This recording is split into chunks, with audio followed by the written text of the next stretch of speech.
বৃহস্পতিবার আইপ্যাকে ইডির অভিযান ঘিরে তোলপাড়, জানিয়ে সরগরম রাজনীতি। সেই আইপ্যাকে ইডির অভিযানে পুলিশি বাধার অভিযোগ, সুপ্রিম কোর্টে জোড়া মামলা। অভিযানে বাধায় রাজ্যের বিরুদ্ধে মামলা ইডির। আরো একবার জানাই, আইপ্যাকে ইডি অভিযানে পুলিশি বাধার অভিযোগ, সুপ্রিম কোর্টে জোড়া মামলা। অভিযানে বাধায় রাজ্যের বিরুদ্ধে মামলা ইডির। আমাদের সঙ্গে রয়েছেন প্রতিনিধি অর্ণব, আরো বিস্তারিত বলবে অর্ণব। দেখো, 8 জানুয়ারি আইপ্যাকের অফিস এবং তার কর্ণধার এই দুই জায়গায় ইডির তরফে যে অভিযান চালানো হয়েছিল সেই অভিযানে বাধা প্রাপ্ত হওয়া এবং হাইকোর্টে প্রাথমিকভাবে কোন রকম তারা রিলিফ ফিরে আনতে না পারার কারণে আজ সকাল 8:54 এবং 9:10 সুপ্রিম কোর্টের যে রেজিস্ট্রি ওয়েবসাইটের নাম্বার শো করছে, দুটি ডায়েরি নাম্বার সামনে এসছে। একটি মামলা কেন্দ্রীয় সরকার, যথা ইডি অর্থাৎ এনফোর্সমেন্ট ডিরেক্টরেট, যা কেন্দ্রীয় সরকারের অধীনস্থ, সেই কেন্দ্রীয় সরকারের তরফে মামলা করা হয়েছে রাজ্য সরকারের বিরুদ্ধে। অন্য আরেকটি মামলা ইডির অফিসাররা, 3 অফিসার যারা বাধাপ্রাপ্ত হয়েছেন বলে সুপ্রিম কোর্টে অভিযোগ করা হয়েছে এবং ঘটনাস্থলে যারা ছিলেন তাদের এই মামলায় সংযুক্ত করা হয়েছে বিবাদী হিসেবে। এবং সেক্ষেত্রে বেশ কিছু আইপিএস অফিসারের নাম কিন্তু সরাসরি মামলায় বিবাদী হিসেবে ইডি অফিসাররা সামনে এনেছে। দুটি মামলায় আজকে ডায়েরি নাম্বার পড়েছে। এই মামলা দুটিতেই মূলত ইডি মূল যে প্রশ্নটা তুলতে চাইছে, ইডি যে পিএমএলএ আইন মেনে চলে, সেই পিএমএলএ অ্যাক্ট অনুযায়ী ইডি এ রাজ্যে অভিযান চালাতে পারবে কি পারবে না, এই বড় প্রশ্নটা তাদের সামনে বড় হয়ে আকারে নিয়েছে, সেটারই নিষ্পত্তি তারা চাইছে। পাশাপাশি যে ইডি অফিসারদের বিরুদ্ধে পুলিশ কোন রকম কড়া পদক্ষেপ নিতে পারে বলে তাদের শঙ্কা রয়েছে, কারণ ইতিমধ্যেই বিধাননগর এবং কলকাতা পুলিশ এলাকায় একাধিক অভিযোগ রয়েছে। সেই অভিযোগের ভিত্তিতে কি পদক্ষেপ নেওয়া হবে তাদের বিরুদ্ধে বা নেওয়া আদৌ হবে কিনা, এই পুরো বিষয়টা তারা দোটানা রয়েছে। তাই তাদেরও একটা রক্ষা কবচের প্রয়োজন। এই দুই জায়গা থেকে জোড়া মামলা এবার সুপ্রিম কোর্টে দায়ের করা হলো। তবে শুনানি কবে হবে সেটা এখনো সুনিশ্চিত হয়নি। সকাল বেলাতেই প্রধান বিচারপতির বেঞ্চে সকাল পর্যন্ত কোনো দৃষ্টি আকর্ষণ হয়নি। এখন দেখার বেলা এটি দৃষ্টি আকর্ষণ করে শুনানির জন্য আনা হয় কিনা। বেশ, ধন্যবাদ অর্ণব।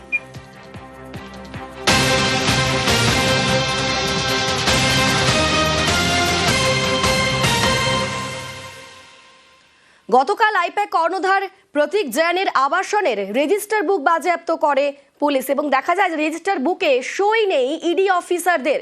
প্রতীকের আবাসনের রেজিস্টার বুক বাজেয়াপ্ত করে পুলিশ। আবাসনে ঢোকার সময় সই করেননি ইডি অফিসাররা। ঘটনার সময় গেটে ছিলেন 2 নিরাপত্তারক্ষী। নিরাপত্তারক্ষীদের ফোন নিয়ে নেন ইডি অফিসাররা। আইন মেনেই তদন্ত হয়েছে দাবি ইডির। তল্লাশিতে গেলে রেজিস্টারে সই করা হয় না, মন্তব্য ইডির।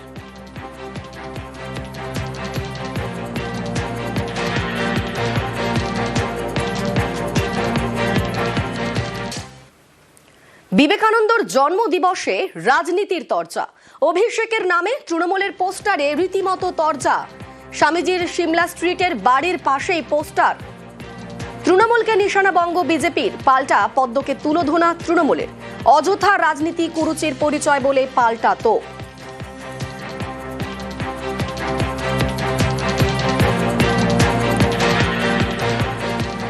স্বামীজির উক্তিগুলোই এখানে চর্চিত হওয়া উচিত, উল্লেখ হওয়া উচিত। কিন্তু সেই আজকে অন্য কেউ অপ্রাসঙ্গিক অনেক ব্যানার হোর্ডিং দিই, আমার নামটা লিখতে দিই না। আর এর উল্টো দিকে স্বামীজি আসল যুবরাজ, অন্য কেউ যুবরাজ নয়। আমি শুনেছি এখানকার প্রধান মহারাজ কাউন্সিলরদের ডেকে বলেছিলেন যে এখানে অন্য কারো ছবি লাগাবেন না, তারপরেও শোনেনি। স্বামীজি একমাত্র যুবরাজ। আমি 33 বছর এখানে আসি, আমার বয়স 55।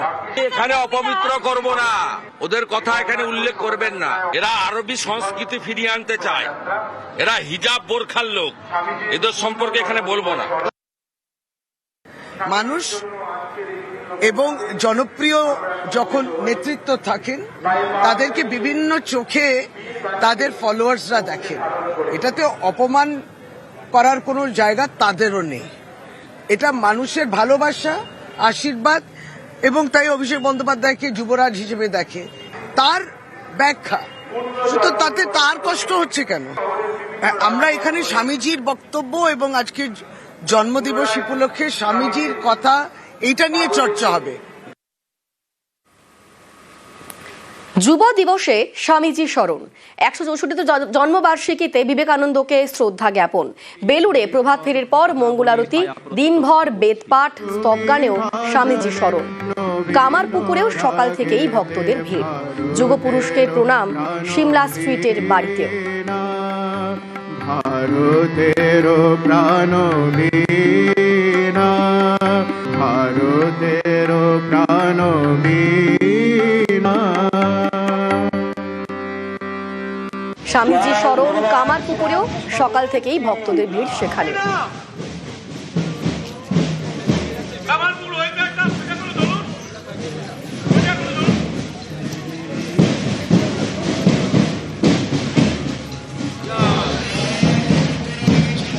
যুগপুরুষকে প্রণাম সিমলা স্ট্রিটের বাড়িতে।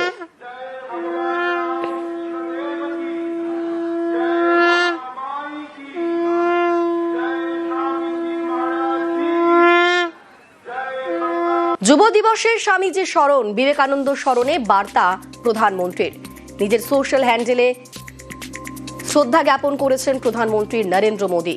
স্বামীজি স্মরণ, বিবেকানন্দ স্মরণে বার্তা প্রধানমন্ত্রীর।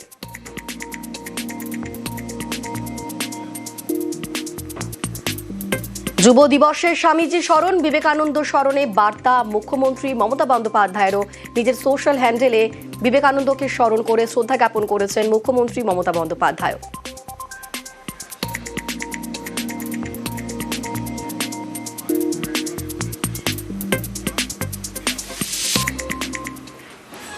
স্বামীজির স্মরণে বঙ্গ বিজেপি জন্মবার্ষিকীতে বিবেকানন্দকে শ্রদ্ধা জ্ঞাপন। সিমলা স্ট্রিটের বাড়িতে বঙ্গ বিজেপির নেতারা পৌঁছে গিয়েছিলেন তাকে শ্রদ্ধা জ্ঞাপন করতে। কারা কারা ছিলেন সেখানে আমাদের সঙ্গে রয়েছেন প্রতিনিধি সান্নিক। সেখানে ঠিক কি ঘটলো সান্নিক বলতে পারবে সান্নিক? অনিন্দিতা, আজকে সকাল থেকেই স্বামীজির 164তম জন্মবার্ষিকীতে সিমলা স্ট্রিটের স্বামী বিবেকানন্দের যে বাড়ি, সেই বাড়িতে সকাল থেকেই উপচে পড়া ভিড় চোখে পড়ার মতো ছিল। সেখানে সাধারণ মানুষ, স্কুল পড়ুয়া, তাদেরও যেমন একদিকে ভিড় ছিল, যেমনটা তুমি বলছিলে, রাজনৈতিক ব্যক্তিত্বদের উপস্থিতিও কিন্তু নজরে পড়ার মতো ছিল। সকালবেলা থেকেই আজকে রাজ্যের বিরোধী দলনেতা শুভেন্দু অধিকারী, শ্রমিক ভট্টাচার্য, সুকান্ত মজুমদার তারাও যেমন একদিকে উপস্থিত ছিলেন, তার পাশাপাশি রাজ্যের শাসক দলের তরফেও মন্ত্রী শশী পাজা, তিনিও আজকে স্বামী বিবেকানন্দের যে মূর্তি, সেই মূর্তিতে মাল্যদান করে শ্রদ্ধা জ্ঞাপন করেন। রাজনৈতিক বিভেদের মধ্যেও আজকে সবাইকেই সকালবেলা একই জায়গায়, অর্থাৎ স্বামী বিবেকানন্দের যে বাড়ি সিমলা স্ট্রিটে, সেই বাড়িতে প্রত্যেককে উপস্থিত হতে দেখা যায় এবং স্বামীজির উদ্দেশ্যে শ্রদ্ধা জ্ঞাপন করতে দেখা যায়। পাশাপাশি প্রভাত ফেরির ওখানে ব্যবস্থাপনা ছিল, সেই মতো প্রচুর স্কুলের পড়ুয়া, কলেজের পড়ুয়া তারাও আজকে যেমন সেই প্রভাত ফেরিতে অংশগ্রহণ করেন। পাশাপাশি বঙ্গ বিজেপির তরফে বিবেক যাত্রা বলে একটি অরাজনৈতিক কর্মসূচি সেখানে নেওয়া হয়েছিল। সেই প্রভাত ফেরির অনুষ্ঠানে আজকে দেখা যায় সুকান্ত মজুমদার, ইন্দ্রনীল খাঁ তারাও কিন্তু আজকে অংশ নেন। সকাল থেকেই স্বামীজি স্মরণে রাজ্যের রাজনৈতিক ব্যক্তিত্বরা।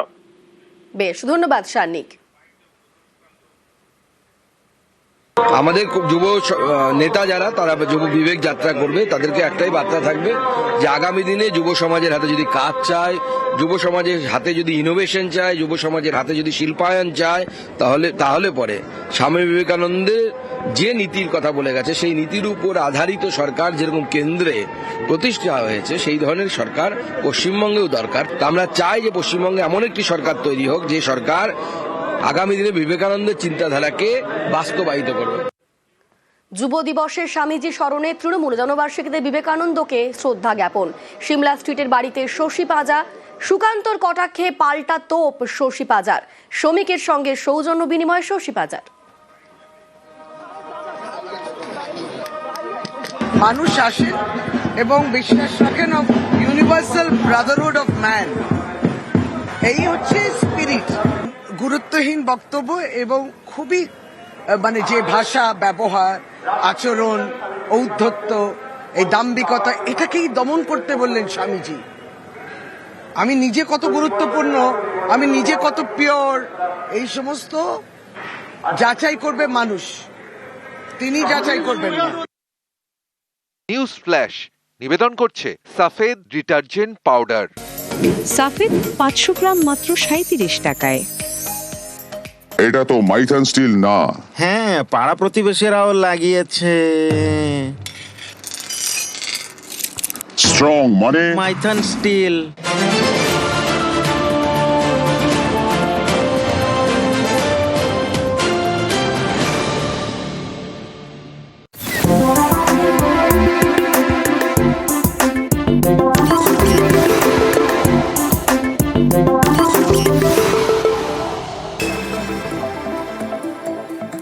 বিএলওদের বিক্ষোভে উত্তেজনা, এসআইআর এর কাজে প্রবল চাপের অভিযোগ। রবিবার সিইও দফতরের সামনে বিক্ষোভে উত্তেজনা, পুলিশের ব্যারিকেডে ধাক্কাধাক্কি বিএলওদের।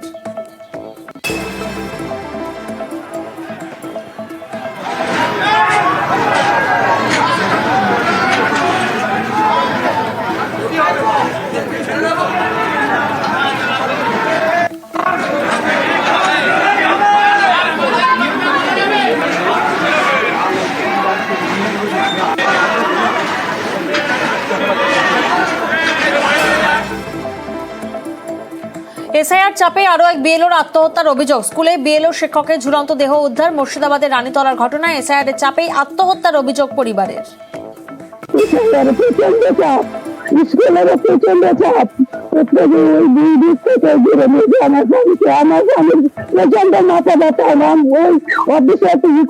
অভিযোগ করেছিল, অথচ ওরা বেরাবের নাম দেখতে গেছে, কত দিয়েছিল, ডকুমেন্ট দিয়েছিল যে আমার অসুস্থ আছে আর মাঝে ব্যথা আছে, ডকুমেন্ট করেছিল, কিন্তু তারা কোনো কিছু মানেনি, জোর করে দেখিয়ে যে আমার। হিয়ারিং নোটিশ যাদবপুর বিশ্ববিদ্যালয়ের উপাচার্য চিরঞ্জীব ভট্টাচার্যকে। কার্যনগর স্কুলে হিয়ারিং এ হাজির যাদবপুর বিশ্ববিদ্যালয়ের উপাচার্য। আমি যাদবপুরে পড়াশোনাও করেছি 85 থেকে 89। আমি ভোটও দিচ্ছি 80-র দশক থেকে। আমি কখনো ভোট মিসও করিনি, কিন্তু এটা আমার ধারণা 2002-এর আশেপাশে আমি একটা বাড়ি চেঞ্জ করেছিলাম। 2002-এর আগে আমি ভোটার ছিলাম কাকুরগাছি, তারপর আমি হয়ে গিয়েছিলাম 109 নম্বর ওয়ার্ডের ভোটার। আপাতত এখানের ভোটার। কোনো কারণে 2002-এর এসআইআর-এ আমার নামটা নেই। গোটাটাই সমস্যার সমাধান হয়ে গেছে। হিয়ারিংয়ে ডাকা হয়েছিল, এভরিথিং পারফেক্ট। যাই হোক, ঘটনাটা দুর্ভাগ্যজনক, আর কি বলবো। লেকটাউনে বিজেপি পুলিশ ধস্তাধস্তি, কালিন্দী মোড়ে উত্তেজনা। শনিবার বিজেপির কর্মসূচিতে হামলার অভিযোগ। তৃণমূলের বিরুদ্ধে অভিযোগ বিজেপির। প্রতিবাদে রবিবার যশোর রোড অবরোধ বিজেপির। লেকটাউন থানার সামনেও বিজেপির বিক্ষোভ। আইএসএফ তৃণমূল সংঘর্ষে উত্তপ্ত ভাঙড়। দুপক্ষের মধ্যে মারামারি, আহত একাধিক। ভাঙড়ের চিনিপুকুরে উত্তেজনা। তৃণমূলের রাস্তা উদ্বোধনের অনুষ্ঠানে হামলার অভিযোগ আইএসএফ এর বিরুদ্ধে। পাল্টা আইএসএফ এর রক্তদান শিবিরে হামলার অভিযোগ তৃণমূলের বিরুদ্ধে। আইএসএফ আশ্রিত বেশ কিছু সমাজ বিরোধী নওশাদের মদতে সভাটাকে বানচাল করার চেষ্টা করেছিল। আমার পাশেই দাঁড়িয়ে আছে জাহাঙ্গীর ভাই, তাকে বন্দুকের বাঁট দিয়ে মারা হয়েছে, তার চোখটাও ফুলে আছে দেখছেন। ওরাও একটা অভিযোগ করছে যে ওদের রক্তদান শিবিরে যাচ্ছিল, সেই সময় তৃণমূল কর্মীরা। এত রক্তদান শিবির হয়েছে, কেউ বাধা দিতে পারেনি, আর আজকের বাধা দিয়েছে, সম্পূর্ণ মিথ্যা কথা। এই নাটক আর বেশি দিন চলবে না। আগামী দিনে আরো তীব্র থেকে তীব্র আন্দোলন হবে, লড়াই আগামী দিনে মাঠে ময়দানে হবে। আমাদের ডোনারদেরকে নিয়ে আসছিল তৃণমূলের আশ্রিত দুষ্কৃতীরা, তারা আক্রমণ করেছে আমাদের কর্মীকে, তারা এখন হসপিটালে নিয়ে গেছে। কিন্তু ওরা তো পাল্টা অভিযোগ করছে আপনাদের বিরুদ্ধে যে ওদের একটা প্রোগ্রাম ছিল, সেখানে গিয়ে হামলা চালায় আইএসএফ। দেখুন, একটা কথা বলি, আমরা আমাদের প্রোগ্রাম ছেড়ে করতে পারি কোনোদিন? এটা তৃণমূল কংগ্রেসের প্রোপাগান্ডা। এটা সম্পূর্ণরূপে আমাদের নামে অভিযোগ দিচ্ছে। তো বাংলার মানুষ বুঝতে পারছে তৃণমূল কংগ্রেসের কালচারটা যে কোথায় গেছে। এটাকে আমরা মেনে নেবো না, এটা আমরা শেষ দেখি ছাড়বো। বাজি কারখানায় বিস্ফোরণে মৃত্যু। কলকাতার হাসপাতালে মৃত্যু বাজি শ্রমিকের। শনিবার চম্পাহাটিতে বাজি কারখানায় বিস্ফোরণ, গুরুতর জখম হয়েছিলেন 4 শ্রমিক। রবিবার সকালে এমআর বাঙুরে মধ্যরাতে মৃত্যু গৌরহরি গঙ্গোপাধ্যায়। 90% ঝলসে যায় কারখানার শ্রমিক। হাসপাতালে ভর্তি আরও 3 জন।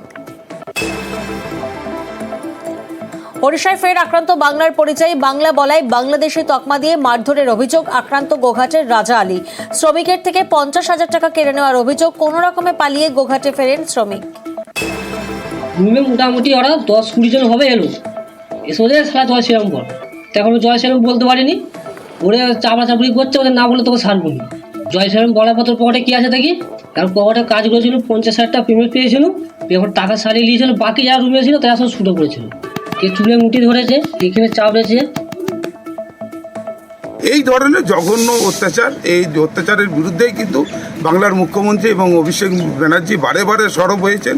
এহেন জঘন্য কাজ যে বিজেপি সরকার করছে, এই রাজ্যেও কিন্তু কিছু কিছু বিজেপির দালাল রয়েছে। আমরাও কিন্তু দল থেকে যদি নির্দেশ পাই, আমরাও কিন্তু তাদের বিরুদ্ধে এহেন ব্যবস্থা করতে পারি। আমরাও কিন্তু ছেড়ে কথা বলবো না। ওখানে কয়েক লক্ষ বাঙালি আছে, তাদের কাউকে কিছু করলো না, ও একা বাঙালি ওকে টর্চার করেছে। একদম সম্পূর্ণভাবে মিথ্যে কথা। ওনারা এখানে বাজার গরম করছেন, টিএমসির নেতার পাল্লায় পড়েছে যে তুই এইরকমভাবে একটা ভিডিও বলবি যে উড়িষ্যায় যাতে বাঙালিদিকে হেনস্থা করছে। এরা ওখানে উস্কানিমূলক কথাবার্তা বলেছে, তাই কিছু বচসা হয়েছে। আসানসোলে পাসপোর্ট ভেরিফিকেশনে পর্দাফাঁস, মিলল বাংলাদেশের খোঁজ। বাংলাদেশি মহিলাকে ভারতের নথি তৈরি করে দেওয়ার অভিযোগে গ্রেফতার এক ধৃতের নাম ছোটন সেন। কাকা কাকিমাকে বাংলাদেশি মহিলার বাবা মা সাজিয়ে জাল নথি দিয়ে ভারতের আধার কার্ড, প্যান কার্ড তৈরির অভিযোগ। এরপর পাসপোর্টের জন্য আবেদন করেন বাংলাদেশি মহিলা। পাসপোর্ট ভেরিফিকেশনে গেলে ধরা পড়ে জালিয়াতি। তাদের নাম পরিচয় ব্যবহারের কথা কিছুই জানতেন না কাকা কাকিমা। পলাতক অভিযুক্ত বাংলাদেশি মহিলা ময়না। যখন আমি নোটিশ পেলাম তখন আমি ওখানে গিয়ে আমি সব জানলাম যে আমার চুরি হয়েছে, আমার চুরি করে বানিয়েছে। আমি তো এতে আমি কোনো ইনভলভ নেই, এতে আমি কিছু জানি না। ও কী যে করে কী যে না করে ওর সাথে তো আমার কোনো লেনদেন নেই। ও তো আলাদা মানে করে দিয়েছি ওকে। তার স্ত্রী আছে, তার শ্বশুর বাড়ি আছে, তার ছেলে আছে। কংগ্রেসের মনরেগা বাঁচাও সংগ্রাম, দেশজুড়ে 2 মাস ব্যাপী প্রচার ও আন্দোলন শুরু করেছে কংগ্রেস। বিজেপি সরকার আইন পরিবর্তন করে মানুষের কাজের অধিকার কেড়ে নিচ্ছে বলে অভিযোগ কংগ্রেসের। প্রতিবাদে রাজ্য জুড়ে কর্মসূচি পালন কংগ্রেস নেতা কর্মীদের ময়দানে। মাত্র 37 টাকায়।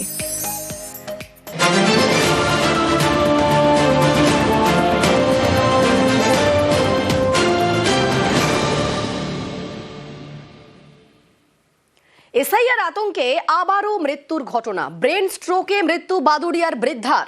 এসআইআর ভয়েই মৃত্যু, এমনটাই দাবি করছেন বৃদ্ধার পরিবার। 5ই জানুয়ারি তিনি হিয়ারিংয়ে হাজিরা দিয়েছিলেন, কিন্তু হাজিরার পরেও দুশ্চিন্তা। আমাদের সঙ্গে রয়েছেন প্রতিনিধি অনুপম। তিনি হিয়ারিংয়ে তো হাজিরা দিয়েছিলেন, তারপরেও তার কি নিয়ে দুশ্চিন্তা ছিল? তার পরিবার বলছেন যে ব্রেন স্ট্রোকে এই এসআইআর ভয়েই তার মৃত্যু হয়েছে। দেখো অনিন্দিতা, আবারও এসআইআর আতঙ্কে মৃত্যুর অভিযোগ উঠল বাদুড়িয়ার যে 4 নম্বর ওয়ার্ড, সেই 4 নম্বর ওয়ার্ডে অনিতা বিশ্বাস বলে 75 বয়সী এক বৃদ্ধার। তার পরিবারের যেটা দাবি যে এসআইআর এর তিনি ফর্ম ফিল আপ করেছিলেন পরিবারের সকলের সঙ্গে, কিন্তু 2002 সালের লিস্টে তার স্বামী এবং তার সন্তানদের বা পরিবারের অন্যান্য সবার 2002 সালের লিস্টে নাম থাকলেও তার 2002 সালের লিস্টে নাম ছিল না। কিন্তু 1995 সালের ভোটার লিস্টে তার নাম ছিল এবং তার ভোটার 1995 সালের ভোটার কার্ডও ছিল। কোন এক অজ্ঞাত কারণে 2002 সালে ভোটার লিস্টে তার নাম আসে এবং তারা পরিবারের যে কোনো অজ্ঞাতর কারণে সেই 2002 সালে ভোটার লিস্ট সেই সময় সংশোধন করা হয়নি। কিন্তু এবছর এসআইআর যখন তার কাগজপত্র জমা দেওয়া হয় তখন 2020 সালের লিস্টের যেহেতু জমা দিতে পারে না, সেই জন্য তার হিয়ারিং এর ডাক আসে এবং 5 তারিখে হিয়ারিং যখন এটাই তার আতঙ্ক ছিল। তারপরে তার মৃত্যু হয়েছে বলে অভিযোগ করছে পরিবার। হিয়ারিং এর নাম এসেছিল, 2 সালে নাম নেই। আমার নাম আছে, আমার বাড়ির বউর আছে নাম। তারপরে 5 তারিখে আপনার হিয়ারিং এ ডেকেছিল, হিয়ারিং এ গিয়েছিল, হঠাৎ হার্ট অ্যাটাকে মারা যায়। আবার হিয়ারিং এ শুধু টেনশন করতো হিয়ারিং এ ওই হিয়ারিং এর জন্য ওই আমার জেলের মধ্যে নিয়ে যাবে, এইসব করবে, এইসব। হ্যাঁ, এসআইআর আতঙ্ক। যখন প্রথম এসআইআর সংবাদ শুরু হয় তখন সবার 2002 সালে ভোটার লিস্টের নাম বেরোয়, আমার ঠাকুমার নাম বেরোয়নি। সেই জন্য খুবই টেনশন করতো। যখন হিয়ারিংয়ে ডাকে তখন আমার দিদি নিয়ে যায় হিয়ারিংয়ে, যাই বিডিও অফিসে। ওখানে গেলে এবার ওখানে কি হয়েছে সঠিক বলতে পারবো না। বাড়ি আসার পরে যখন আমি বলি যে কি হয়েছে, হিয়ারিং কি সম্পূর্ণ হয়েছে, তা আমার দিদি তো ওসব কিছু বোঝে না। দিদি বললো কি যে না সেরকম কিছু বলিনি, বললো তোমরা বাড়ি চলে যাও। আমরা ওই টেনশন করেছে বলে সেই জন্যই যে ওনার ব্রেন স্ট্রোকটা হয়েছে, এটাই আমরা পুরোপুরি চিন্তা ভাবনা করেছি। দমদমে প্রাক্তন কাউন্সিলরকে হুমকি, পুকুর ভরাট রুখতে গেলে হুমকির অভিযোগ। দমদমের মাঠকলে এসে এই পুকুর ভরাট রুখতে চেয়েছিলেন তিনি, এবং এই অভিযোগ উঠছে যে এই পুকুর ভরাট রুখতে গেলে হুমকি দেওয়া হয়েছে তাকে। আমাদের সঙ্গে রয়েছেন প্রতিনিধি অনুপ। ঠিক কি হুমকি দেওয়া হয়েছে, কারা হুমকি দিচ্ছে বলে অভিযোগ উঠছে? দমদম যে প্রবোধনগর এলাকা, সেই প্রবোধনগর মাঠকল এলাকায় মূলত পুকুর ভরাট রুখতে এসেই কিন্তু একেবারে হুমকি এবং হেনস্থার মুখে পড়লো তৃণমূল যিনি প্রাক্তন কাউন্সিলর তিনি, অর্থাৎ গোপা পান্ডে। তাকে কিন্তু হেনস্থা করা হয়েছে, পাশাপাশি গালিগালাজ দেওয়া হয়েছে, অন্যদিকে প্রাণনাশের হুমকি দেওয়া হয়েছে, এমনটা কিন্তু চাঞ্চল্যকরী অভিযোগ উঠছে। এবং এলাকার যে কয়েকজন দুষ্কৃতী ভম্বল থেকে শুরু করে এই কয়েকজনের নাম কিন্তু ইতিমধ্যেই তাদের বিরুদ্ধে অভিযোগ উঠছে। এই এখানে গোটা দিনের আলো যখন